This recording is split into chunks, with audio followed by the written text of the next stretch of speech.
Hello दोस्तों, स्वागत है आपका फ्रेंड स्टडी सर्किल चैनल में। और दोस्तों आज हम बात करेंगे इलाहाबाद हाई कोर्ट के आने वाले रिक्रूटमेंट आरओ के बारे में। दोस्तों जैसा कि ये रिक्रूटमेंट आने वाला था फरवरी माह में ही, लेकिन फ़िलहाल में लेट होने की वजह से इस माह में इसकी संभावित तिथि आपको बताने वाला हूँ। चैनल पे पहली बार विजिट किए हैं तो आप चैनल को पहले सब्सक्राइब कर लें, जिससे आपको गवर्नमेंट जॉब से रिलेटेड अपडेट मिलते रहेंगे। और दोस्तों वीडियो को लाइक और शेयर जरूर कीजिएगा। दोस्तों जैसा कि आपको पता है कि आरओ की जो वैकेंसी थी वो क्लियर हो चुकी थी, और नए स्टूडेंट जो भी हैं यदि इसके बारे में नहीं जानते हैं कि आरओ इलाहाबाद हाई कोर्ट की प्रोसेस क्या है, तो कमेंट बॉक्स में पूछ सकते हैं, उसके लिए अलग से स्पेशल वीडियो बन जाएगा। लेकिन दोस्तों आपको बता दें कि इस साल 2021 की जो रिक्रूटमेंट है ये फरवरी माह में आने वाली थी, और जैसा कि मैंने आपको अपने चैनल के माध्यम से सूचित भी किया था। लेकिन दोस्तों किसी कारणवश ये रिक्रूटमेंट फिलहाल के लिए लेट हो गया, और लगभग दोस्तों करंट की जो अपडेट है वो यही है कि इस महीने के अंतिम तिथि तक इसके विज्ञापन जारी होने के पूरे चांसेस बन रहे हैं। यानी कि आप मानकर चलें कि 20 तारीख के बाद ये विज्ञापन कभी भी ऑफिशियल वेबसाइट पे अपलोड हो सकता है। और दोस्तों आपको बता दें कि इस बार आरओ और एआरओ की दोनों तरह की सीटें आपको मिलेंगी, यानी कि ये वैकेंसी आरओ और एआरओ यानी कि समीक्षा अधिकारी व सहायक समीक्षा अधिकारी दोनों भर्ती आने वाली है। और दोस्तों प्रोसेस दोनों का सेम है, कोई ऐसा नहीं है कि एआरओ के लिए अलग एलिजिबिलिटी चाहिए या फिर आरओ के लिए अलग एलिजिबिलिटी चाहिए।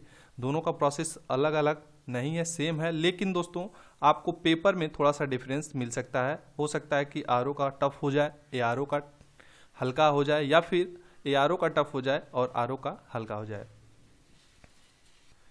तो दोस्तों कई स्टूडेंट जो हैं लगातार पिछले 2-3 सालों से इसकी तैयारी भी कर रहे हैं, और किसी कारणवश उनका नहीं हो पा रहा है, किसी का प्री निकल जाता है, मेंस नहीं हो पाता है, या नहीं फिर वो अभी तक भी लगे हुए हैं इस रिक्रूटमेंट के लिए और इंतज़ार कर रहे हैं कि आरओ एआरओ की जो रिक्रूटमेंट है कब तक आएगी। दोस्तों आपको बता दें कि इसका एग्ज़ाम यदि इस महीने में आ गया यदि विज्ञापन, तो इसका एग्ज़ाम जो है आपको मई में करवा लिया जाएगा। मई में इसका प्री का जो एग्ज़ाम है वो करवा लिया जाएगा। तो आप अपनी तैयारी में धार बनाएं, स्पीड से तैयारी करें। और नए स्टूडेंट हैं तो आपको बहुत ज़्यादा मेहनत करना पड़ेगा, क्योंकि आपको इसकी यदि सिलेबस को देखेंगे तो जीएस और इंग्लिश जो जैसा कि इंग्लिश आपको सीजीएल लेवल का मिलेगा, तो इस वजह से इंग्लिश में आपको जो 50 क्वेश्चंस आते हैं उस पर अच्छी कमांड होनी चाहिए। यानी कि 50 में कम से कम आप अटेम्प्ट करें, और आपके मार्क्स गेन हो तो कम से कम 40 प्लस आपके मार्क्स होने चाहिए। जीएस के 150 में से कम दोस्तों आप ये मान कर चले कि 135 कम से कम आपको होना चाहिए। टोटल यदि देखा जाता है इसके मार्क्स तो 160, 165, 70 तक जो स्टूडेंट रहते हैं वो सेफ जोन में होते हैं। तो इस तरह से आप अपनी तैयारी करें, और स्टूडेंट कर रहे हैं तैयारी, बस इसके रिक्रूटमेंट का इंतज़ार है।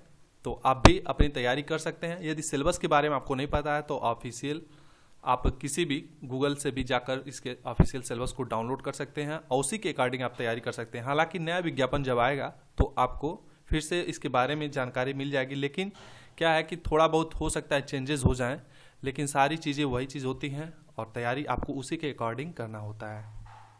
अब दोस्तों कई सवाल ऐसे स्टूडेंट भी पूछेंगे ग्रुप सी और डी की रिक्रूटमेंट कब तक आएगी।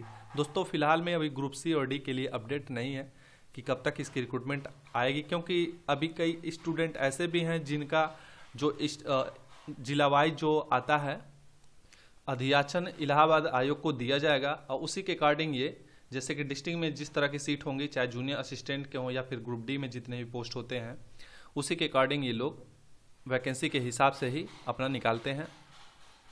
तो इस वजह से ग्रुप सी और डी के लिए हो सकता है कि एक आध महीने लेट हो जाए, लेकिन ये भी रिक्रूटमेंट आएगी।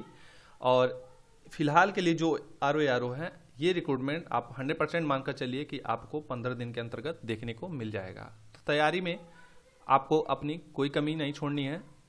और इसके साथ ही दोस्तों एक चीज़ का आप बिल्कुल ध्यान रखेंगे कि आपकी टाइपिंग होनी चाहिए, इंग्लिश टाइपिंग होती है, और इसमें आपका अच्छी तरह से एक्यूरेसी मेंटेन होना चाहिए। साथ ही आपको पता होना चाहिए कि इसमें टाइपिंग में सिंपल टाइपिंग नहीं होती है, आपको कंप्यूटर नॉलेज होना चाहिए। और साथ ही दोस्तों आपके पास CCC की डिग्री भी होनी चाहिए जो नीलेट से मिलती है।